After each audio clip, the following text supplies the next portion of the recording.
Is your 2002-2006 Chevy Suburban's AC or heat only working on high or not blowing at all?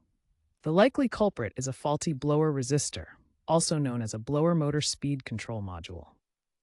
This part regulates power to the blower motor, controlling fan speeds. When it fails, often due to overheating or corrosion, lower speeds stop working. Common symptoms include air only blowing on high, no air at all, or unusual noises from the blower motor. To diagnose, you can use a multimeter to check resistance across the resistor's terminals. Infinite resistance indicates a faulty resistor. Replacing the blower resistor is a cost-effective DIY repair that typically resolves 70 to 80% of no-blow issues in 2002-2006 Chevy Suburbans. First, disconnect the battery for safety. Locate the resistor, usually behind the glove box, secured with screws. Unplug the connector and remove the old resistor.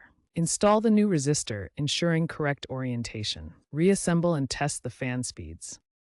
Enhanced aftermarket resistors with better heat resistance and corrosion-resistant coatings are available. This beginner-friendly fix saves money compared to replacing the entire blower motor.